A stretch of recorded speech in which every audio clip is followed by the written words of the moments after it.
सत्संगत जी, प्यार से कहना धन निरंकार जी। आज समालखा के समागम ग्राउंड में ही ये संदेश दिया जा रहा और सभी का उत्साह, वो सेवा का भाव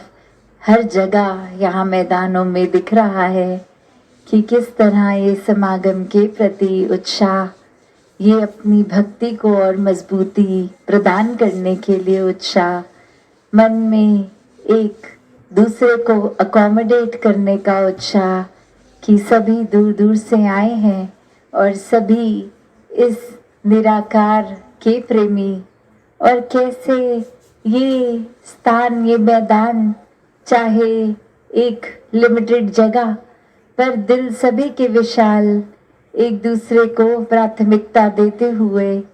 एक दूसरे को अपने से ऊपर रखते हुए, यही संतों का उद्देश्य हर समय रहा है कि हर कोई अपने जीवन में इस ब्रह्म ज्ञान से मुकम्मल हो, अपने जीवन में ब्रह्म ज्ञान को उतारे, अपने जीवन में इस निराकार को ही हर समय बसा के एक निराकार से ही फिर वो प्यार बनता जाए। एक अपने जीवन में इस तरह हर समय एक एक पल को बिताएं कि फिर कोई नज़रिया भी किसी का कैसा हो, उसमें एक हमें फर्क नहीं पड़ता, क्योंकि हर कोई अपने बैकग्राउंड से है, एक अपने कल्चर से है, किसी तरह भी खाना पीना उठना बैठना एक रीति रिवाज सभी के, तो हर एक को अपनाना और वही भाव कि हर एक में निराकार को ही देखना है, तो सभी श्रेष्ठ हैं। तो मन में वही भाव युगों युगों से जो संतों ने सिखाया कि कैसे एक जीवन को पूर्णता से जीना है,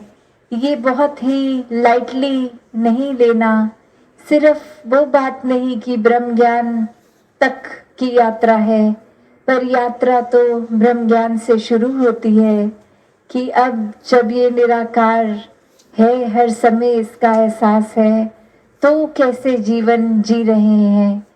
तो क्या वाकई में ये जो ब्रह्म ज्ञान लिया वो समझ आया, उसको जीवन में उतारा, या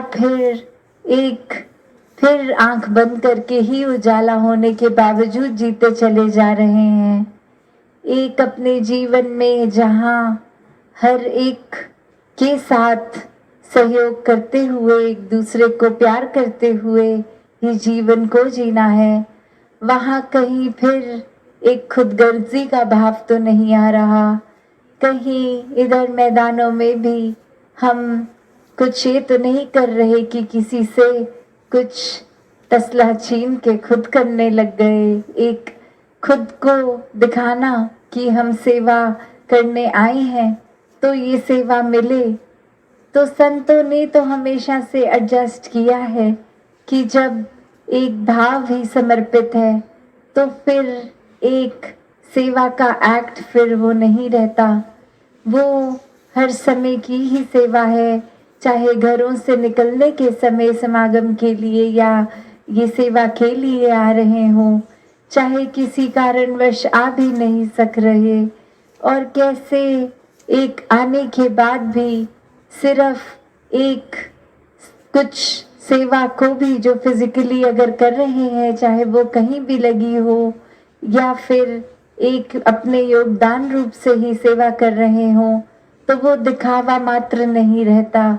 वो सिर्फ एक फिजिकल एक्सरसाइज की तरह नहीं कि कर लेंगे एक आध घंटा दिन में तो तंदुरुस्त रहेंगे। एक सेवा का भाव अगर नहीं तो फिर वो सिर्फ एक शारीरिक हिलना डुलना, वो मूवमेंट तक ही रह जाएगा। तो कैसे अगर सेवा में वाकई ही अपने आप को पूरी तरह उतारना है तो मन से शुरुआत करनी होगी। एक भाव संतों के, चाहे आज श्रवण किए या श्रवण करते आए या समागम पे भी श्रवण होंगे,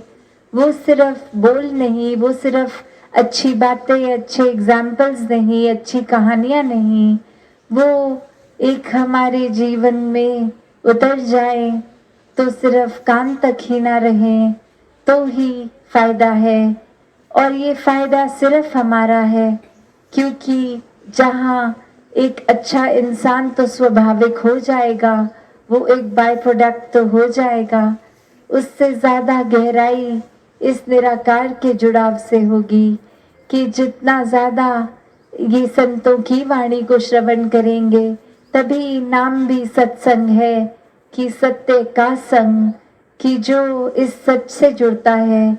जो भी ये संतों से जुड़ा है, उनके विचारों को, भावों को एक तवज्जो देना, और सिर्फ एक कुछ पलों की इम्पोर्टेंस नहीं, एक वाक्य ही जीवन में उन बातों पर उतरना है, तो वाक्य में ये मन भी निराकार से और ज़्यादा जुड़ेगा। तो किस तरह संतों ने हर समय, चाहे कोई भी युग हो, एक जहाँ ब्रह्म ज्ञान इस निराकार को महत्वता दी है, एक निराकार से जुड़ने के बाद इंसानियत एक स्वाभाविक रूप ले लेना, इस इंसान में वो गुणों को महत्वता दी है, वही साथ में जिक्र हर समय किसी ना किसी तरह से सेवा, सुमिरन और सत्संग का ही आता है। और वो यही भाव कि सुमिरन जहाँ एक वो हमें कन्वीनियंस है कि 24 घंटे करा जा सकता है, किसी भी पल, एक किसी भी परिस्थिति में, सिर्फ ये मन का असली रूप में निराकार से जुड़ना हो, वो सिर्फ शब्दों तक ही वो 3 वाक्य की तरह ना करें, एक अरदास हर समय भक्त की इस निराकार से जुड़ाव के बाद वो सिमरन रूप हमेशा का, जहाँ सेवा भी एक कुछ लिमिटेड घंटों की नहीं, एक हर समय की, कहीं भी हो, घर में, बाहर, सत्संग में, एक स्कूल में, अपने ऑफिसेज में, कहीं पे भी हो, तो वो भाव भी सेवा का एक प्राथमिकता बनते हुए बहुत ही श्रेष्ठ भाव। और जो सत्संग की बात आती है, उसमें तो चाहे ये फिर भी बात घंटों में की जा सकती है कि सत्संग का निर्धारित समय है, उसी में संतों को सुनना है, तो वो समय भी हम कैसे बिता रहे हैं? क्या सिर्फ आए सत्संग पंडाल तक और फिर इधर उधर ही ध्यान रहा, या फिर आकर भी एक सत्संग में हम आए और कोई एक्टिविटीज़ में लग गए जो बाद में भी की जा सकती हैं, या फिर कुछ महात्मा जो कह रहे हैं, अगर हम उनको वैसे पर्सनली जानते हैं, तो अब वो टिप्पणी उनके वास्तविक जीवन से हम करने लग गए कि ये बोल क्या रहे हैं, पर ये जीते कैसे हैं, या फिर एक वो रूप कि हम सुन तो रहे हैं बात, पर मन में फिर सोच रहे हैं ये बात तो मुझ पे लागू नहीं होती, मैं तो ऐसा हरगिज़ नहीं हूँ, ये जो बातें आ रही हैं ये किसी और के लिए हैं। और फिर ऐसे सोच के साथ ही कोई एक व्यक्ति विशेष ध्यान में भी आ जाता है, जो हमें किसी कारण से अगर हमारी नापसंदी के लिस्ट में है, तो बात वही कि हाँ, उनके जीवन में ये कमी है, ये बात अगर वो सुनते तो वो एक सुधर सकते थे। तो बात वही कि सत्संग में आके भी हम क्या कर रहे हैं, एक सिर्फ टाइम पास के तौर पे चलो आज कुछ नहीं कर रहे तो कुछ देर संडे का सत्संग कर लें, क्या इस भाव से आ रहे हैं? अगर बात ये है तो एक अपने आप को ब्रह्म ज्ञान होने के बावजूद भी जगाने का समय आ गया है कि हर समय में उपस्थित रहें, हर समय में ये चेतनता, ये एक्टिवनेस, ये अलर्टनेस एक रिस्पॉन्सिबिलिटी है, एक ये हमारा सिर्फ एक ड्यूटी नहीं, ये हमारी चेतनता को हर समय प्रयोग में लाना एक बहुत ही ज़रूरी कर्तव्य भी है कि हमें कैसे पल पल जीना है, एक भेड़ चाल के रूप में नहीं, सिर्फ एक ऐसा नहीं कि सभी कर रहे हैं, सब घर वाले सत्संग चल रहे हैं तो हम भी चलते हैं। नहीं, ये खुद से एक मन में उत्साह होना चाहिए कि सत्संग पहुँचे, और सत्संग आके भी कि एक किसी के भाव, कोई बात अगर ऐसी भी जो अनेकों बार चाहे पहले सुनी हो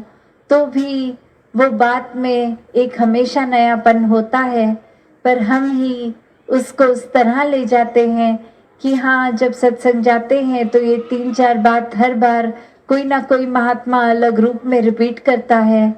तो ये अब समय इंट्रोस्पेक्शन का, अपने मन के अंदर खुद कहाँ खड़े हैं ये जांचने का, कि ये बातें सिर्फ बातें नहीं हैं। ये अगर इतनी बार निराकार कान में डाल रहा है तो खुद को टटोल के तो देखें कि सिर्फ ये एक कान से जाने वाली, एक कान से अंदर बाहर नहीं है। ये वाक्य ही बार बार बातें सामने आ रही हैं क्योंकि ये गुण, ये चीज़ें अभी जीवन में नहीं उतरी हैं। उसको और ज़्यादा गहराई में जा सकते हैं। जैसे अगर कोई चीज़ है भी जीवन में, हमेशा एक हर चीज़ की, जैसे कहते हैं, अति बुरी होती है, पर ये निराकार से जुड़ाव की अति बुरी नहीं है। ये तो हर बार जैसे कोई चीज़ को प्रैक्टिस भी करते हैं, अगर कोई म्यूजिकल इंस्ट्रूमेंट को या कोई एक गायकी का रियाज, तो हमेशा यही कहा जाता है कि जितना करोगे उतना सुधरोगे, प्रैक्टिस मेक्स परफेक्ट। तो बात वही कि हम जितना ज़्यादा कोई भी चीज़ अगर जीवन में है और वो सुन भी रहे हैं सत्संग में, फिर भी वो ऊपरी लेवल तक ही हो सकता है जीवन में उतरी हो। उसको और गहराई में जाना है, उसको और इस तरह जीना है ताकि फिर भक्ति में भी प्रैक्टिस मेक्स परफेक्ट वाली बात हो। तो अब घड़ी की ओर नजर, दासी अपनी बात को यहीं विराम देगी। साथ संगत जी।